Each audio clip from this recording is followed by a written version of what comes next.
Alrighty, guys, and welcome back to the Statist podcast, episode 3. I am Cameron. And I'm Julian. And if you're listening to this, good for you. Before we jump to any of our topics tonight, I would like to ask you to go ahead and subscribe to our channel and give us a thumbs up. And I'm just going to go ahead and get into it. Great news out of the presidential campaign. Jeb Bush has dropped out despite all of his big donors and heavily funded super PACs. Yeah, I mean, it's been a long time coming. If we were to look at, I guess, the context of the past few months, he's certainly seen a huge drop in momentum, I would say, since probably the first debate, whenever Trump was first starting to call him out on a lot of things. And looking at the big picture of this, I find this really surprising.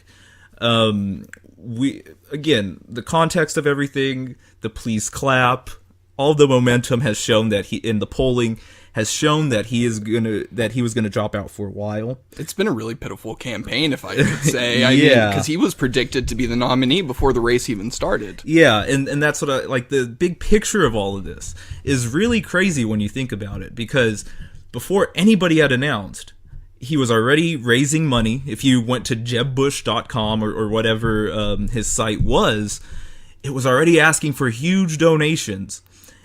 And by many pundit standards, he was the person to beat. This was his race to lose. And seeing him just basically being pushed out of the primary by, in my opinion, the front runners Donald Trump and Ted Cruz, it really shows the party division that has been festering within the Republican Party for a while. It's been pushed so far to the right. Yeah. And it's crazy to see that, I've said it a lot, it's bigotry versus theocracy, and that has pushed out a lot of the establishment, and they are kind of running for the hills. It's a crazy thing to see, but at the same time, I think overall, it's a good day to be a liberal anytime a Bush drops out. Good point. Very good point. Speaking of politics, Trump won Nevada and South Carolina, which is whenever he won South Carolina, again, that if a lot of pundits were saying that if Jeb Bush didn't come in third, he was going to drop out. I don't know if you remember you and I talking about that the day before the South Carolina primary. Yeah. I was like, no, Jeb Bush is going to drop out tomorrow. Just watch. Yeah, and a lot of pundits and a lot of people predicted that again, because if he didn't get third, this was going to be, he couldn't come back from it. He hasn't been in the top three for, I don't think, for any state so far. It's been pretty much dominated by Rubio, Cruz, and Trump, of course.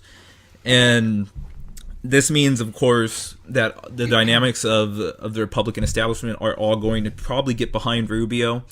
Kasich is obviously still in there. He did finish second place in New Hampshire. However, I don't see this lasting too long. And then again, once he leaves, fully behind Rubio when it comes to the establishment. But even he's had some hiccups. We saw the Marco Bot dilemma that he was having, or situation that he was having in the debates.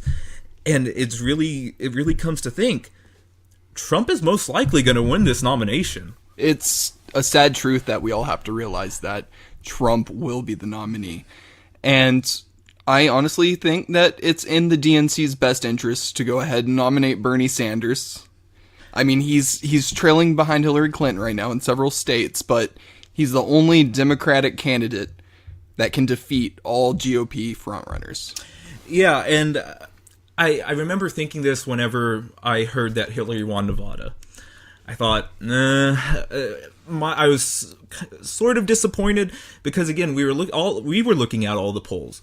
It had Bernie winning, not by a landslide, not by a huge margin, but it at least had him winning. And so whenever I heard Hillary won, of course, I think even you were probably a little disappointed. I know I was. And again, I started thinking about this. I don't understand how the DNC could show so much favorability towards her. I mean, most likely Trump is going to be the nominee. If there were a Trump and Hillary general election, I see Trump hammering her on the issue of receiving all of this big Wall Street money. We see Bernie chipping away at it, and Bernie is is a lot more subtle with his talking points on that. But you get somebody brash like Donald Trump, he's going to hammer that away. And again, he's probably going to also point out among other issues, but I think that talking point, that dynamic is really going to speak to independents and people who are really concerned with the Democratic, with the DNC and the party itself.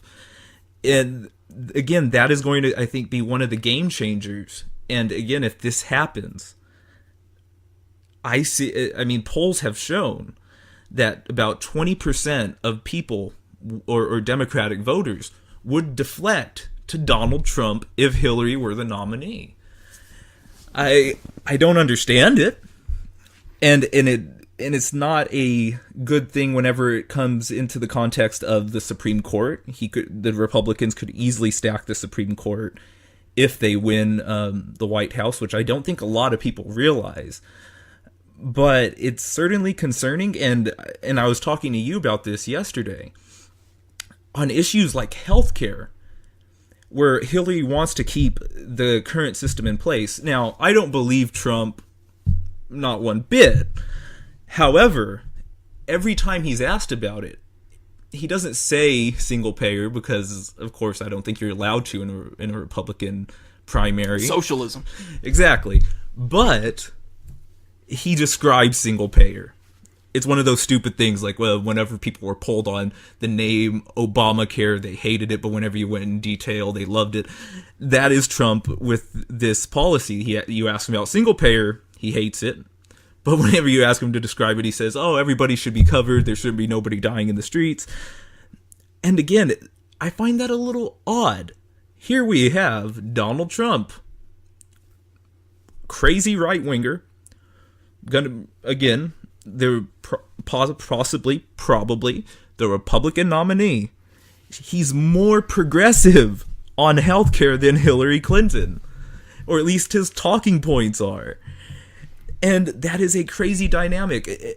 For some of the more Democratic Party purists, looking aside from like the 90s establishment Democrats and when that kind of came to play, the Democratic Party is supposed to be the party of progressivism. And they have shown so much of a favorability to Hillary. And I, for the life of me, cannot wrap my head around it. We see Bernie, in some cases, coming back from double-digit leads in these states. Even in Nevada, where he lost, he was supposed to lose just a few months ago by 16 points. And he comes back to only lose to about 3. And he's just so much of a better candidate. I think all of us, to a certain degree, know this. But it just seems that some Democrats, and obviously the party establishment itself, cannot come to terms with that. Mm-hmm. And, Saturday, February 27th, that is going to be the Democratic primary in South Carolina, and I'm really rooting on Bernie. I mean, it really says that he's going to lose significantly to Hillary Clinton in South Carolina, but I don't know, maybe he can pull through. I'm not putting too much apples in the basket for this one. I think he will lose. Again, looking at the big picture of the whole primary, this isn't that big of a loss. I think ultimately, and I've always been worried about this, I think I talked about it on the first episode of the podcast, I'm worried about the mainstream narrative. Yeah. Because after Super Tuesday, I think there are a few states in there that he's also supposed to lose. Mm-hmm. And that's what I'm worried about. I'm worried about after this, they're going to pretty much say, Democratic Party unity. We need to give Hillary this momentum into the general because Bernie's lost. And again, it would be better if we won them, without a doubt. That's why you don't go to the mainstream news. That's why you go to the motherfucking Statist. No, but that is important because so many people, we saw this again with the debates, with the town halls, for people who watched it and did the non-scientific polling after those events. we saw Bernie winning by huge margins. We're talking 70%, 60% margins against Hillary Clinton. But then the pundits and the mainstream media go on the news and they talk about how Hillary won. And to low information voters who didn't get to see the debates or the town halls, They just go by that narrative. yes. And that is why I am at least a little bit worried that they could really skew the narrative of this primary. I mean, ultimately, I don't think it has a huge impact because Bernie still, we still have the internet, we still have all of these things that Bernie is still really. I mean, there's so many times I'll go on to Facebook, I'll hit that search thing, and Bernie's trending. Or whenever I go on to Twitter, Bernie's trending. Last night, I saw... I think he trends more than Hillary Clinton on Facebook. He's definitely winning the social media war. Yeah.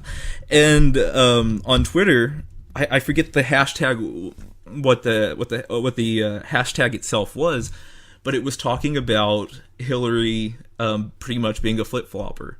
Like, which Hillary is it? Is it the one that's for racial justice? Or is it the one that was in the 90s calling black teens super predators?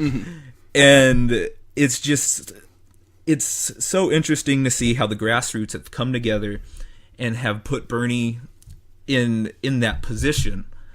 But again, at the same time, we have the establishment of the DNC. We have the establishment of the party itself. We have the mainstream media. And, of course, we can never overlook this. We have to overcome Hillary Clinton's big establishment money. Agreed. I don't know, but I'm feeling Super Tuesday is going to be a pretty good turnout. Yeah, I think Bernie can make an upset. Yeah, you're a little bit more optimistic than me.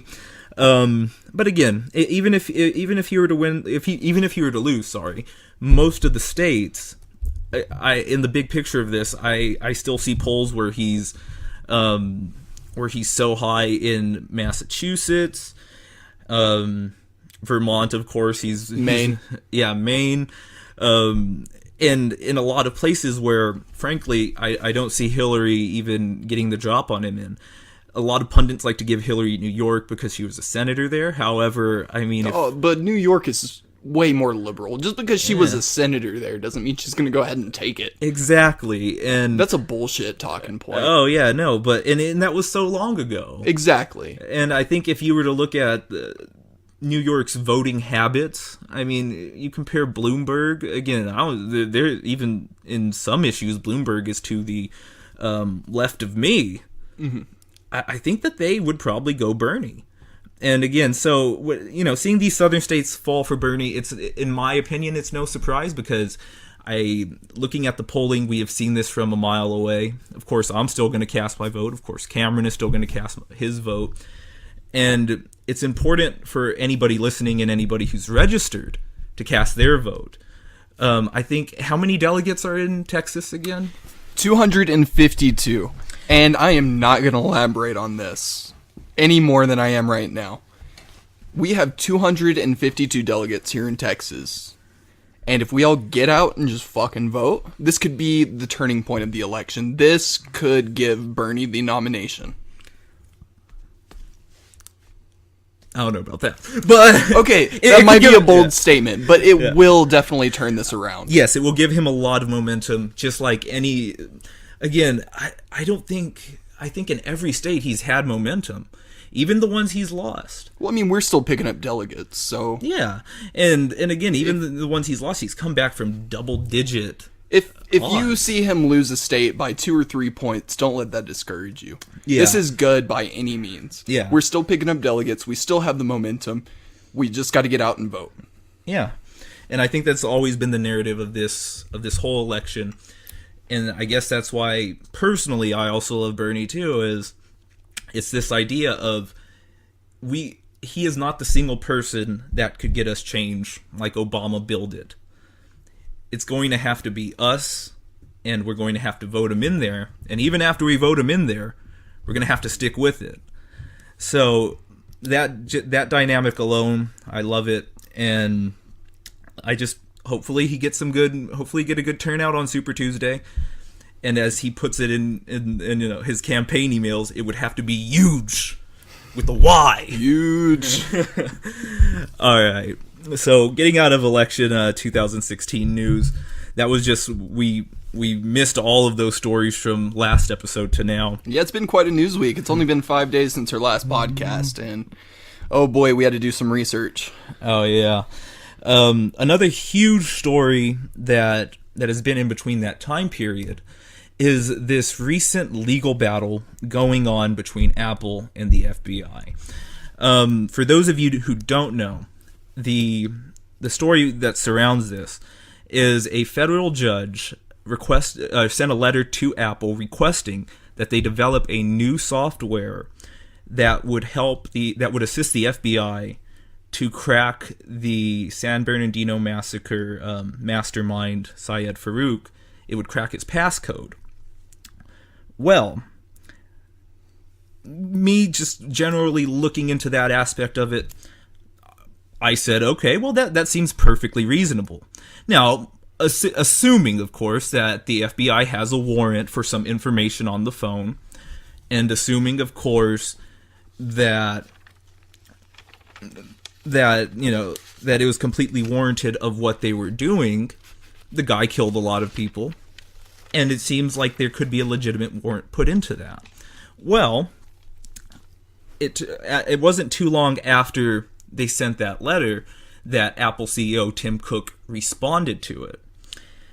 And so after doing my research on that one aspect, I of course read his letter after that, and I'm really glad I did, because as reasonable as it seemed to me, I'm an idiot when it comes to technology. And so I have to have these things spelled out for me. And I'm glad I read Tim Cook's response, because it highlighted on something really it highlighted on the fact that this is no small request. He pretty much referenced that the key to their encryption system is a piece of information, if we could envision that for a second, and that this information would create a backdoor into the iOS software, and essentially creating a backdoor into every Apple customer who has an iPhone, an iPad, anything of that general nature. And it's certainly troubling whenever you view it from a civil liberties standpoint, because that would create a direct backdoor for the government to at least have that capability of doing that. Again, I don't buy it that they're just going to use it this one time and after that they're going to be done with it. No, if they have that capability and something like the San Bernardino massacre were to happen again, you best believe they're going to do it without anybody knowing. And then, whenever you put stuff like the NSA behind it, it would be abused beyond measure. Well, so after I read that, of course, now I'm 100% against it. And also there are countless articles where different technologists and cryptologists have come out on the side of Apple and explains how this is a troubling precedent. And again, CEO Tim Cook has kind of been focused on the dynamic of how the government could abuse this system. But some other technologists and cryptologists, like I said, are highlighting on the fact that this could be a troubling precedent, not only in the law standards, but also anybody who could attain that information besides the government. We're talking hackers. Anybody who has that capability could again have the backdoor to Apple. So this is not only a civil liberties issue. In my opinion, this could lead to a criminal issue. And it's unconstitutional. Well, yeah, it's unconstitutional, hands down. That goes without saying. Yeah, I mean, and to think that, we saw with the Patriot Act that they were supposed to have warrants for everything, while they just created a new court system, the FISA courts, that just let the NSA get any sort of clearance or quote-unquote warrants for people that were just completely unjustified. And so it's a really interesting but important issue to keep up with.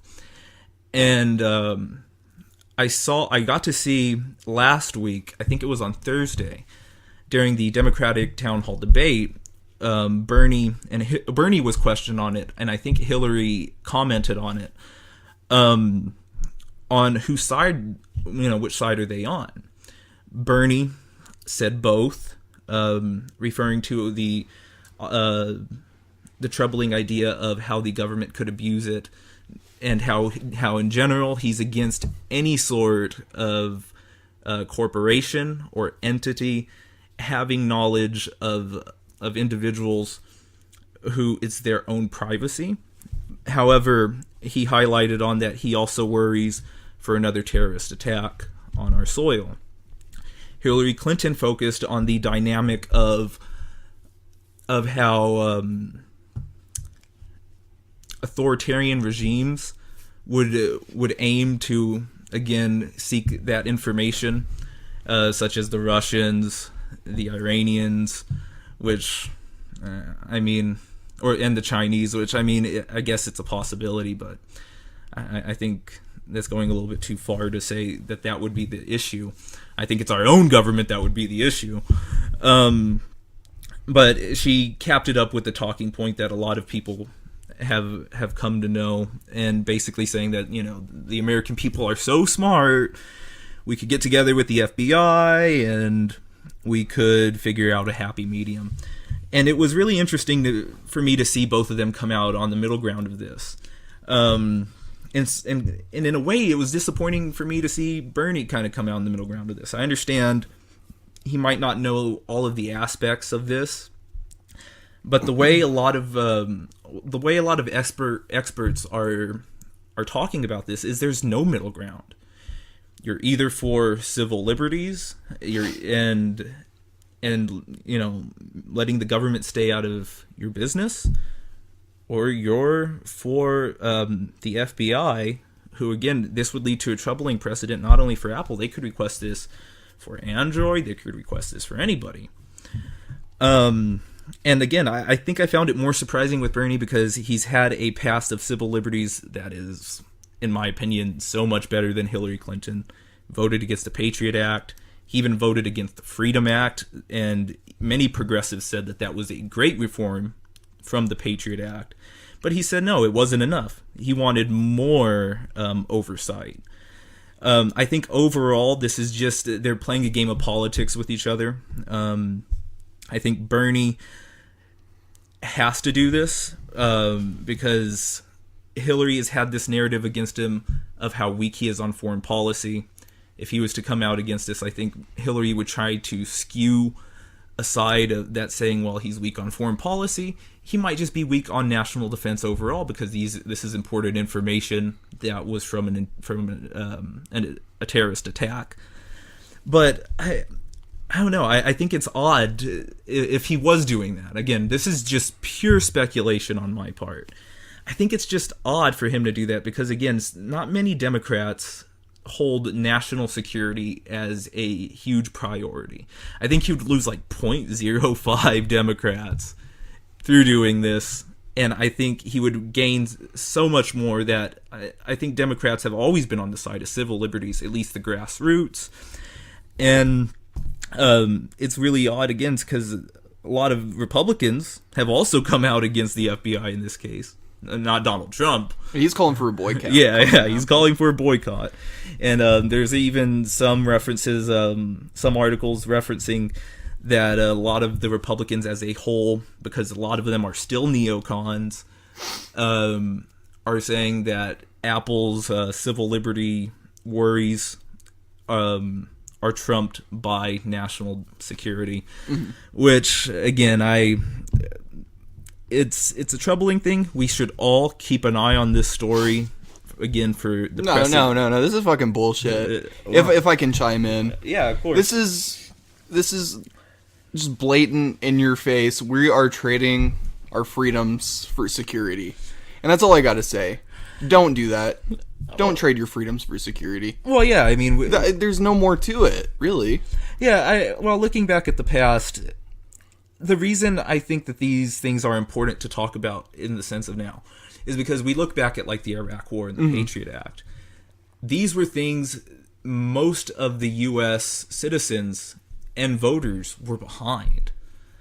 So it's easy for us to see the big picture and say we're trading in our liberties for security. But doesn't this go against the Fourth Amendment? Oh, it does. No, I'm not saying that this is constitutional or legal. But what I'm saying is we have to keep these things in mind because as a lot of voters are, their emotions get caught up into these things. Well, it's mind over matter, really. Yeah, and the emotions would maybe direct towards the idea of, well, this is national security and we don't have to do it forever. But again, if we look back at the past, what we set up with the NSA, the Patriot Act, we opened up a can of worms and we're still not out of it. Yeah. So again, this is an important case to keep an eye on. Just don't let it fool you. Yeah. That's my advice. Yeah. This is blatant in your face. We're trading our freedoms for security. And everybody needs to realize that. Yeah. Well, you had some news regarding Flint. Yeah. That you were talking to me about earlier. Speaking of best interest conservatives, I'm just going to backtrack a little bit. Okay. In 2011, marked the beginning of water issues in the city of Flint, Michigan. Governor Snyder recently decided to cut costs and transferred the city's water supply from Lake Huron to the Flint River. And keep in mind, the Flint River is 20 times more corrosive than Lake Huron. Great idea, right? Fantastic idea, right? No, man, it cuts costs.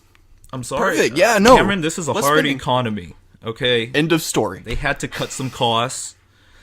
Yes, this wasn't the best way. But anyway, since then, we introduced a bill into legislation that would provide $850 million in aid to Flint. However, this bill is currently being blocked by our fabulous Senator Julian, Ted Cruz, and presidential candidate. This is bullshit. Ted Cruz is a sleazy piece of shit. He voted against Hurricane Sandy, Julian. But you remember those floods we had a while back? Yeah. Oh, please give me aid. Please, federal government, please help me out. No, he's the small government, Obama hating senator from Texas. But whenever and again, we did need aid. Though that was some pretty bad shit. But how are you going to vote against Hurricane Sandy? Yeah, he's a walking contradiction, a walking sleazeball that. And again, I don't think he's this stupid. I think he knows. I think he's brilliant. Yeah, he knows what he's really doing. Scary. Yeah. But anyway, in conclusion, Cruz just claims he's just putting a soft hold onto the bill because he needs to look into it a little bit more. But I mean, really, it wouldn't surprise me at all if he voted against it in the end. Yeah, I mean, I could understand some worries because there's been certain bills where senators will put in.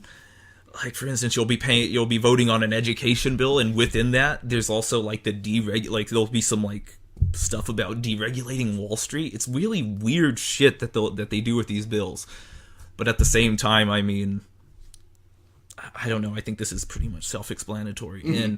And again, he could read a bill that will defund Planned Parenthood, but he can't read a bill that'll provide aid to people who need it. No, I think, I don't know if this is a legitimate story, but did you hear the story about how he was sending people,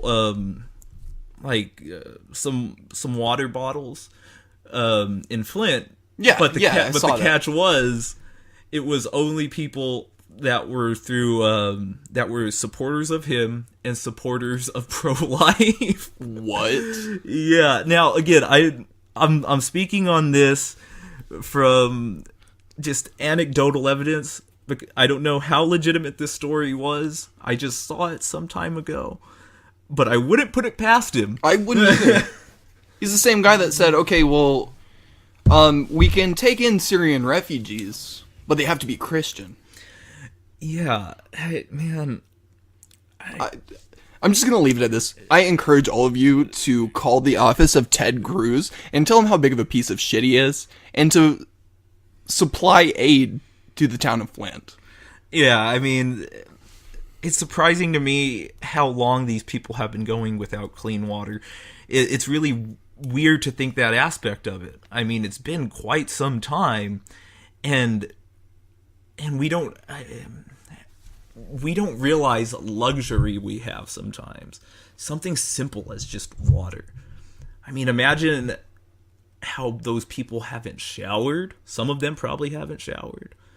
I mean, and for, again, Ted Cruz to block that, it's just heartless. I mean, usually I like to attack politics and these things with reason and rational, critical thinking. But with this story, I can't help but to feel like, wow, that guy is an asshole. I can't help but to provide my narrative through my emotion. And so it's a really sad story to hear, but of course it's no surprise to hear that a Republican is the evil one in this instance, and it's no surprise that within those Republicans it's Ted Cruz. And in case you want to get in contact with Ted Cruz, his telephone number for his office is 713-353-4330, and I encourage all of you to tell him to supply aid to the town of Flint.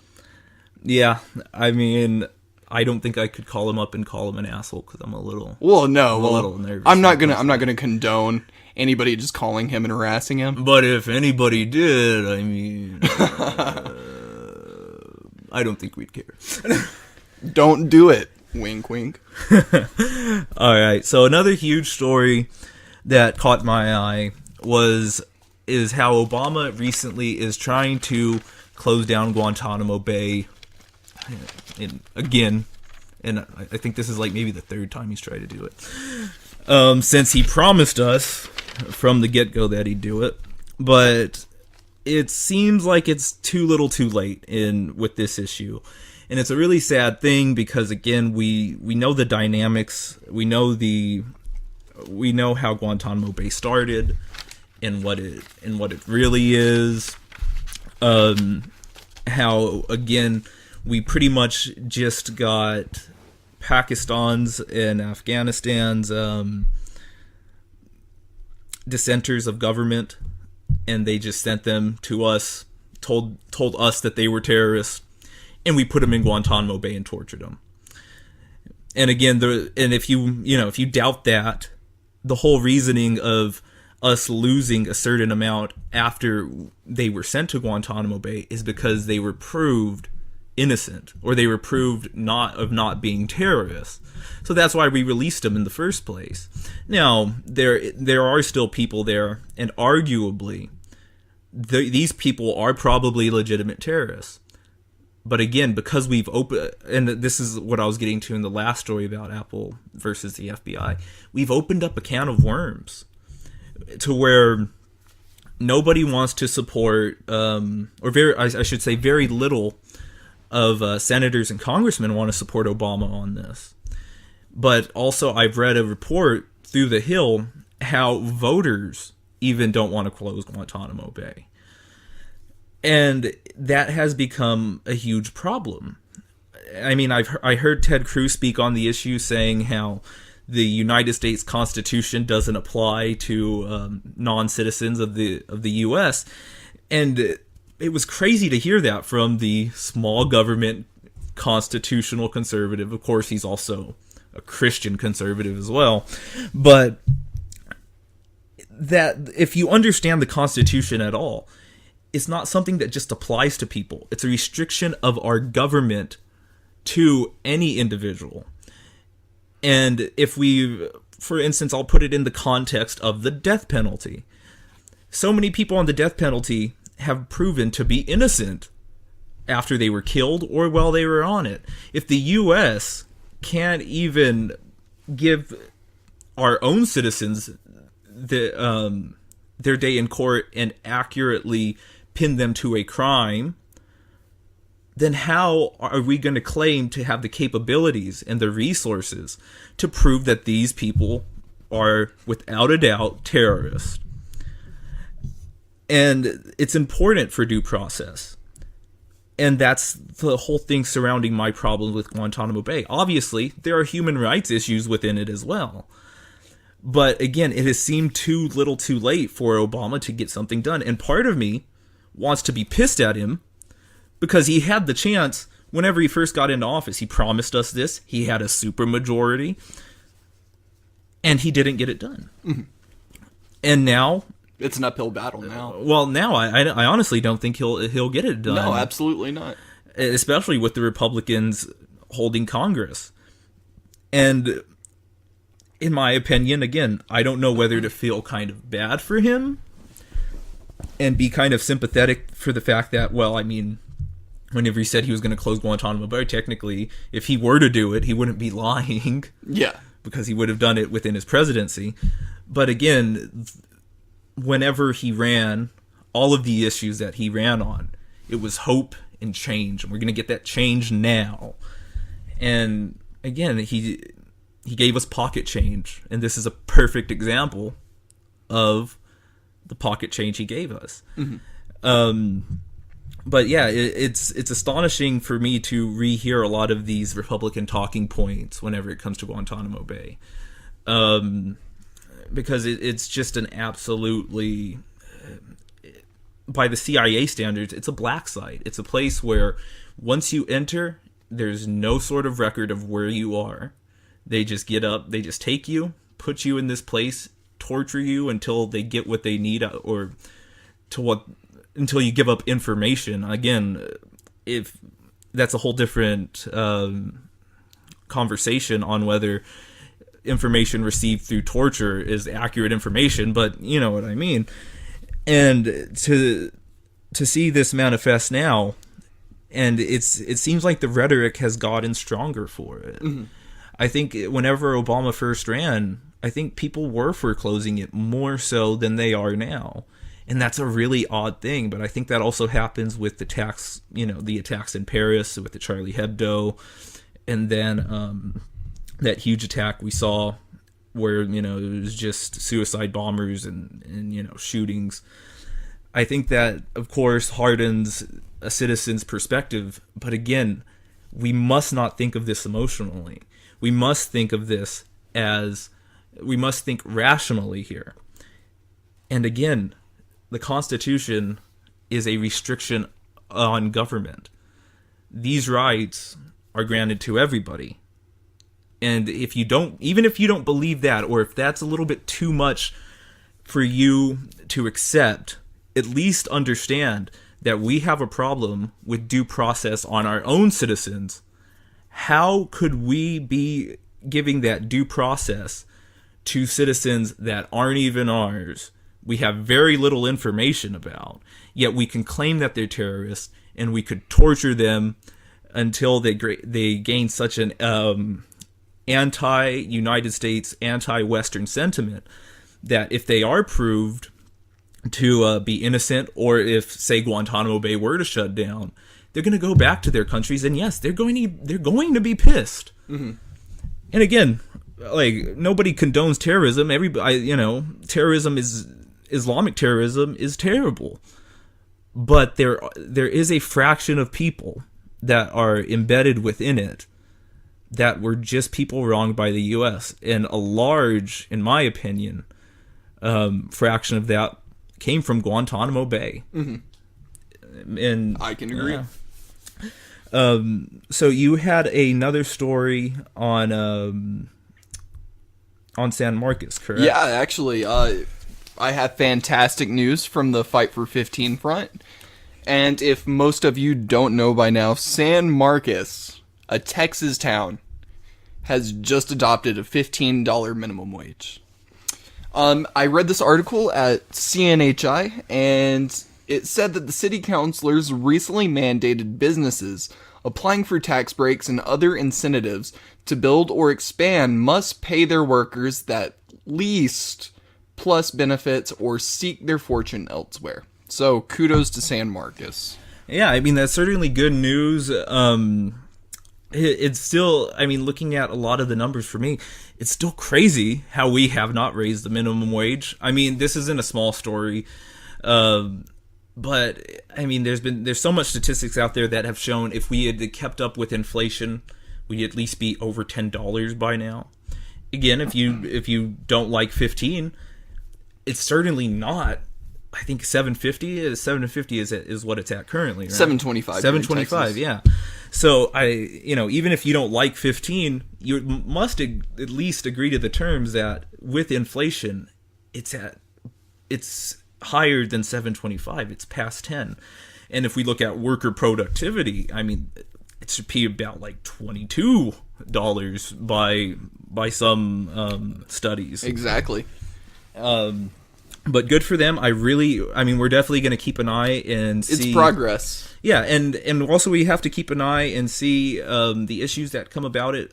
Certainly, if there's even the smallest bit of issue, the right is going to try to flip the narrative somehow. I mean, especially here in Texas, we're going to see Republicans lose their minds over this. Oh, yeah. So, I don't know, maybe this could be a very, very good thing, and maybe it can expand throughout Texas, but you never know. Yeah, another interesting thing in California when they did this, I don't know if I talked about it on the show. I think I've mentioned it to you in passing a long time ago, but whenever they did this in California, of course, this was statewide. This wasn't just a city. The effect that it had was that it actually had some families be disqualified when it came to Head Start. Now, if you know anything, like you have to be whenever you're applying for Head Start, you have to be in a certain income bracket. Mm-hmm. Well, because they were getting $15 an hour, they actually went above the bracket, so they no longer qualified for Head Start. Yeah, I do remember you telling me about this. Yeah, so even by Republican standard, at least within California's context, and again, I haven't followed up that much and seen other things that have developed from this, but that lowered government. It raised people out of poverty, thus they don't qualify for certain things. It's a win-win situation. Yeah, and I mean, some progressives even kind of saw that as a problem. Again, I could see how that could be because you might be getting more money on file, but again, that income might not has yet affected you at that level. Yeah. But again, at least if we're looking at the big picture of it, this has been lowering government, and that's what a lot of people said. You can't have it both ways. You can't have a corporation paying their employees very little and expect that government is going to shrink. No, I mean, we look at the past census statistics, and we see about 60% of people who are working 40 hours, and they're still on, at least saying welfare is too general. Like, I did the research in food stamps. They're at least on food stamps. Mm-hmm. You can't have it both ways. The only way to shrink government is either to hold these corporations accountable or hold these businesses accountable and say, you're making this much profit and you're still not giving your full-time employees over a living wage. It's ridiculous. It is. And so even by Republican standards, the solution is the liberal progressive policy. Yep. All right. Another thing that has been circulating through last week and some of even this week is Hillary Clinton's Wall Street speeches. By the way, go to iwilllookintoit.com. Funniest thing I've ever seen. Just do it. Take the time to do it right now. Yeah, I mean, this has really been an interesting thing to follow. Of course, Hillary Clinton, the framework surrounding all of this, Hillary Clinton has given huge speaking fees to banks like Goldman Sachs, like just in general big Wall Street banks. And I remember reading about this whenever she originally did this after the crash. She was speaking to Goldman Sachs bankers, and the stuff that she was saying made me cringe. She was saying things like, oh, the media really paints you guys in a negative perspective.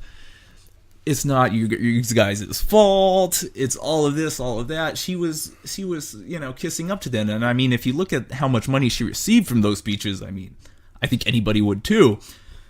But again, whenever you put somebody next to her, like Bernie Sanders, who's done no Wall Street speeches, why even question who's the better candidate? But you heard he got $200,000 in he got $200,000 in speaking fees from Wall Street, according to Hillary Clinton. Yeah, and there's been no sort of evidence to prove that. But if you look into that, the DSCC, they spent money on trying to get him elected in the last election cycle, and some of that came from Wall Street. However, it's not directly traced to Bernie Sanders. Wall Street gave the DSCC money. They gave him money to get him reelected. Well, yeah, because that's the other thing, too, is, I mean, he was an independent, but he caucused with the Democrats. Yeah. So that's where that money would be coming from, is because he caucused with the Democrats. I'm just going to call her out on that. That's a bullshit talking point. Oh, yeah, no, it is. I think all of this is a bullshit talking point. And she's not going to release those speeches. Absolutely She's not. If I may, we are currently recording this at 1:34 in the morning on Friday, February 26th, and it has been 21 days, 4 hours, 42 minutes, and 37 seconds since Hillary Clinton said she would look into releasing her transcripts for paid speeches. Yeah, and again, but you have to look at her defense of this, too. Okay. The reason that she's not doing this is she's saying, well, everybody else has to release their speeches. Now, she knows... Why doesn't she just take the lead? Well, no, because she knows Bernie doesn't have any. Yeah. And so she knows she's not going to win there. So when she says everybody else, she means Republicans. And we know the Republicans aren't going to do that, for one. Two, they really shouldn't have to. But this is a primary. Exactly. This is a primary. They really shouldn't have to. Now, if she was talking in the context of a general election, yeah. But again, she's holding this off so she doesn't have to talk about it in a general election. Because at that point, she'll be going up against... Well, I don't know. She might, because, I mean, I would imagine Trump might have done some speeches for huge amounts of money because he's Donald Trump. But I think he might even call her out on this. But that's again, how could Democrats, progressives, even think about who's the better candidate when it comes to this? Yeah. I mean, again, we could talk about different issues and different people have different justifications. But whenever it comes to integrity and whenever it comes to who's receiving the most money from Wall Street or from super PACs in general, the person who's going to be the least on a thread to these people is going to be Bernie. I mean, even if you want to play naive that, oh, just because Hillary just received some money from these people doesn't mean that she has to make any sort of promises. Even if you want to play that naive card, you have to accept that it could happen at a very high possibility. And with Bernie, you do not get that. I mean, if he had even dipped into the slightest bit of PAC money so far, we would have heard about it. I mean, Trump, who claimed that he's self-funded, has at least dipped into, I think 1.8. We heard about it. Well, we did. Political junkies did. But the mainstream media, of course. But, again, Bernie has the most integrity.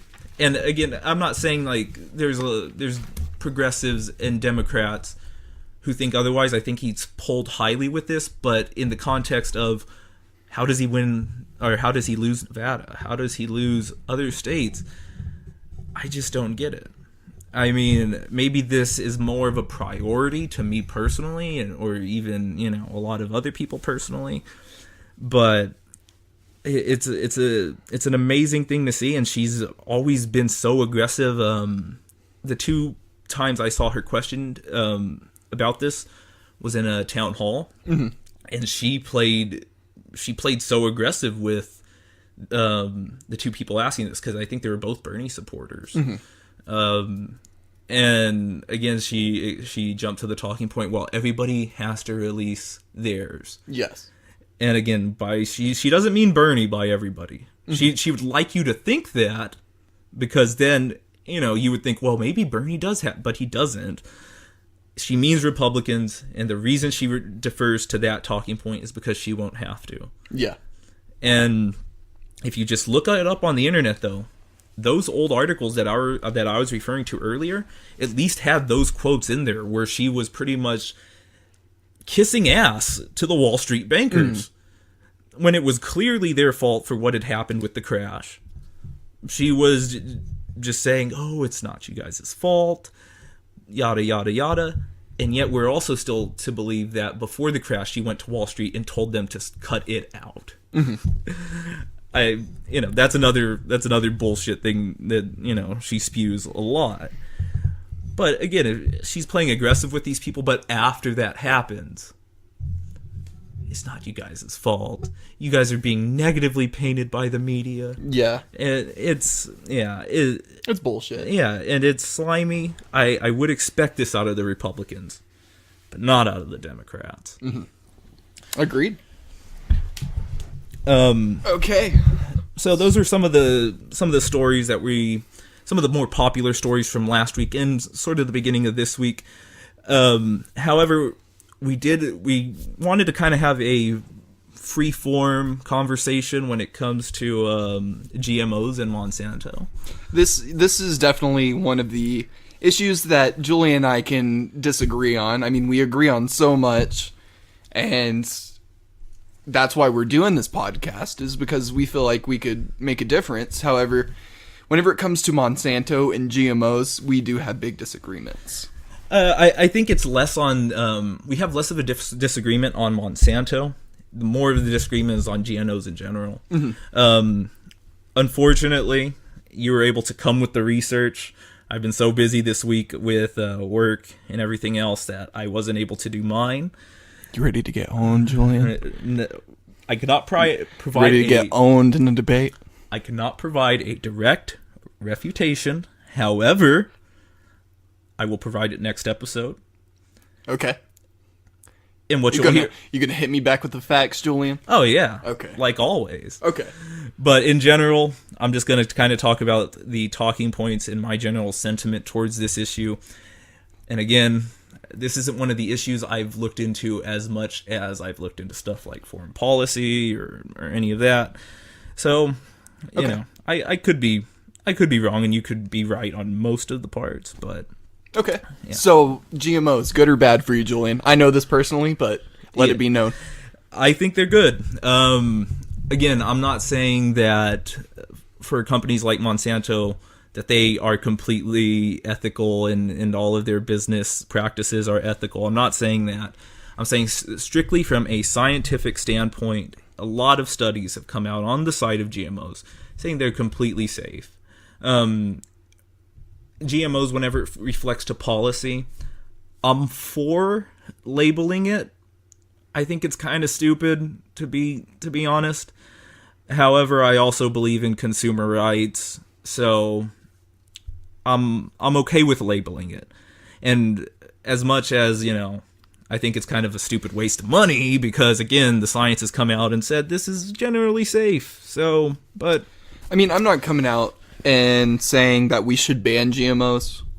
However, I do agree with the labeling. We should be able to label every single product so we know what we're putting in our bodies. However, I think they can't be good for you. And I mean, it's just one of those things that still needs more research done before we completely understand what we're actually putting in our bodies and the long-term effect of that. Well, I mean, you could say that it needs more research done, but the way scientists work on these things, They're constantly working on these things. But we have several members in our federal government that are in bed with Monsanto. Yeah, I mean, and that's where I could say I agree with that is kind of unethical. And it really, for me, depends on a case-by-case basis. Like if some deregulation came in the form of certain standards that would have to be held onto Monsanto, and of course the FDA and those regulatory powers had a lot of people that used to either be... Hillary Clinton is actually on the board of Monsanto. She was on the board of Monsanto, yeah. If they used to be on the board, if they received that huge severance package before they left. I actually believe she was a lawyer for Monsanto. Oh, really? Uh-huh. Okay. And we also have Clarence Thomas, who's a Supreme Court judge, who was Monsanto's lawyer at one point. We have Ann Veenman, the U.S. Secretary of Agriculture. She was on the board of directors of Monsanto's Calgene Corp., which is a biopharmaceutical company. Donald Rumsfeld was on the board of directors of Monsanto's Cereal Pharmaceuticals. U.S. Secretary of Health Tommy Thompson received $50,000 in donations from Monsanto during his campaign for Wisconsin's governor. He actually won that election as well. Larry Combis, chairman of the House of Agricultural Committee, and Attorney General John Ashcroft both received the most donations from Monsanto during their last election cycle. So that's just a few. I know there's tons and tons more, but these are one of the more significant ones. Yeah, and I mean, some of those people are at positions where, again, if an issue comes up, they are going to be deciding players, or at least huge players, whenever it comes to stuff like regulation, or whenever it comes to cases against Monsanto, which, again, I totally understand that. I'm for limiting as much of that corruption as possible. And again, whenever you speak to that government issue, I agree.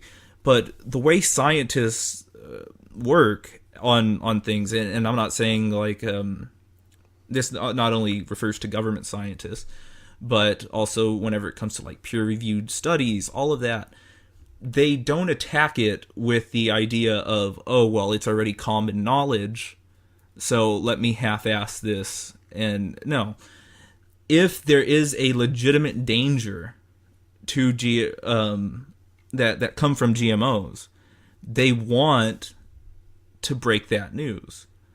Again, my whole thing is strictly attacking it from a scientific standpoint. These things are relatively safe. Okay. Well, how about this?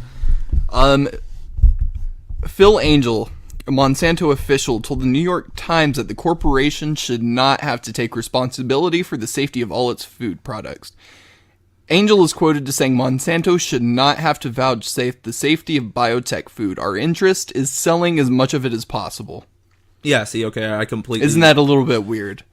Oh, yeah. I mean, I'm not going to sit here and jump to conclusion and say it's terrible for you. You shouldn't eat them.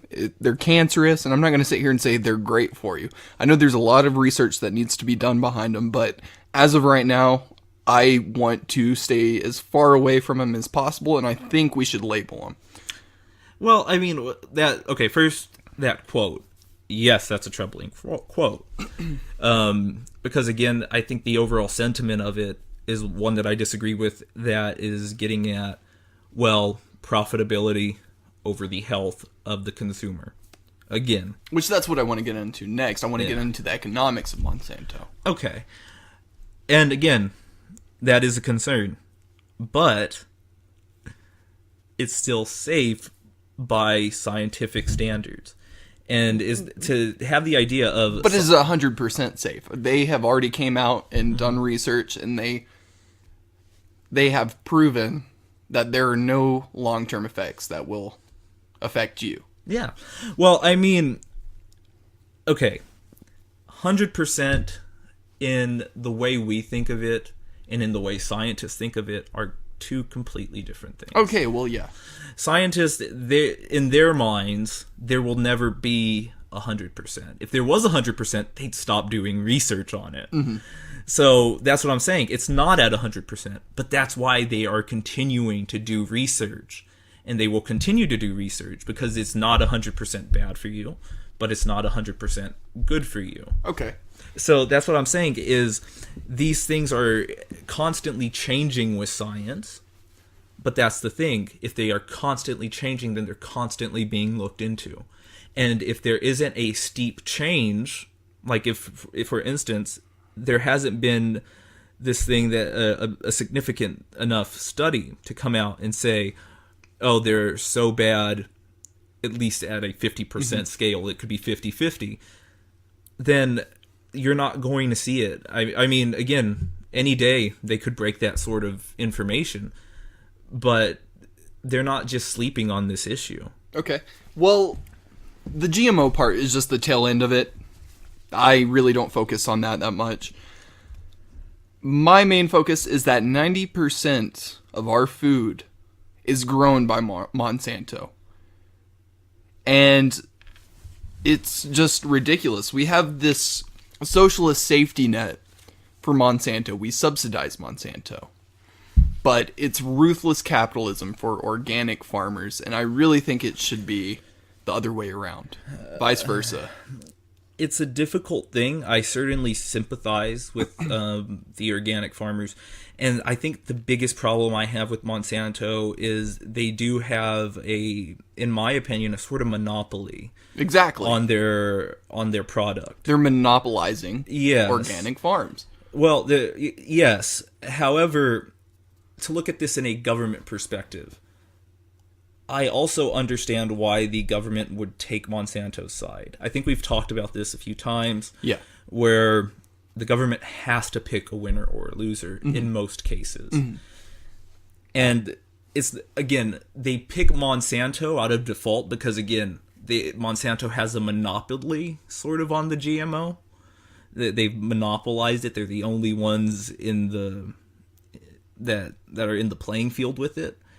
But ultimately, I think the government comes on the side of the GMO because of how much it can produce over organic farming.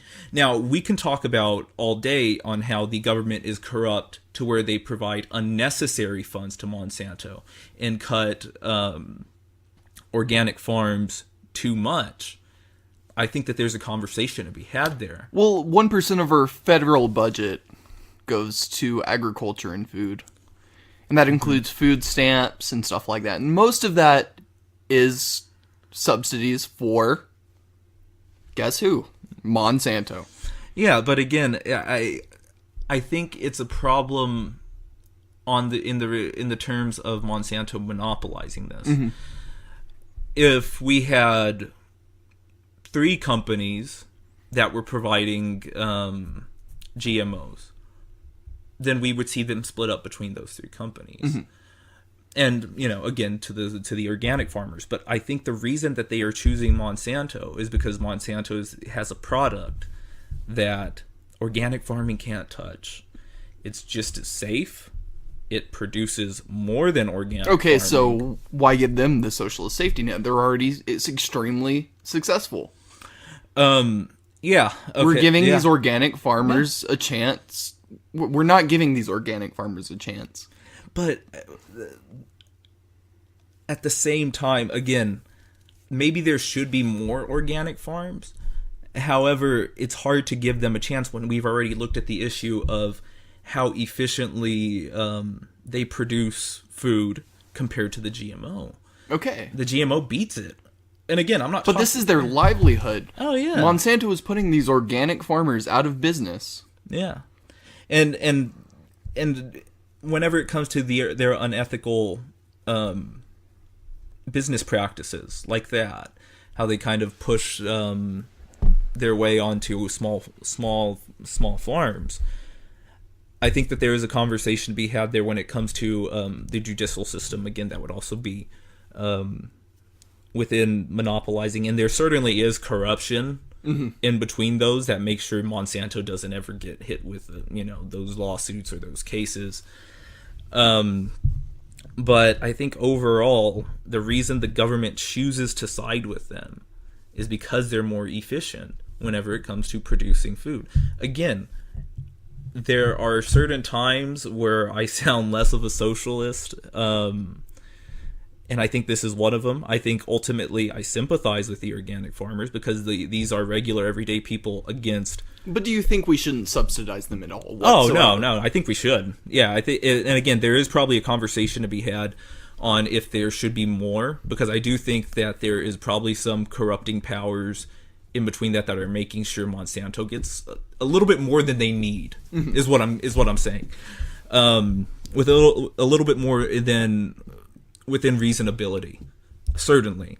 But that's where I think that becomes a money and politics issue. That becomes limiting corruption as much as you can in these cases. But ultimately, it's one of the things I sympathize so much with the organic farmers, but at the same time, the government has to pick a winner or loser in this case. And it just so happens that the only person that is playing ball in within the GMO framework is a shady business, shady corporation, I guess I should say, like Monsanto. Yep. And again, I think certainly we should keep an eye on them. However, there are certain things where I think overall, as much as I do not agree with them in most cases, again, whenever it comes to business practices, all of that, for the most part, they got us by the balls, is what I'm getting at. I agree. Yeah. Alrighty.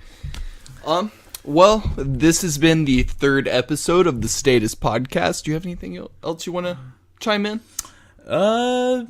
Well, just to, if you haven't already, go on to Facebook, and try to find, the group Permian Basin for Bernie.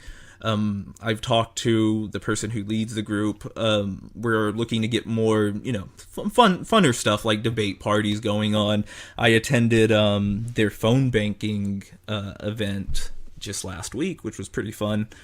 I don't know if there are more on the table for that because the Texas primary is coming up. But I think what I believe is even through phone banking, you could phone bank to different states. So that might still be on the horizon. Well, what I was wanting to do is, because Julian and I are still considering getting a Democratic Socialist Party chapter opened up here in West Texas, and we would love to have people to join in and help us get organized. And from there, I really want to maybe have a rally, or maybe even do some canvassing for Bernie before Super Tuesday. So if you're also interested in that, please let us know. Yeah, I mean, we could try it. It's a little bit short notice. And I mean, man, canvassing in Odessa, Texas for Bernie. Yeah, it's going to be headache, but... No, I got called a crazy socialist, and I got told to go to hell whenever I was phone banking for Bernie. Which, I mean, it wasn't much of a surprise to me. You damn commie. I was calling You're people. a damn commie, Julian. You're a damn commie. No, I'm not.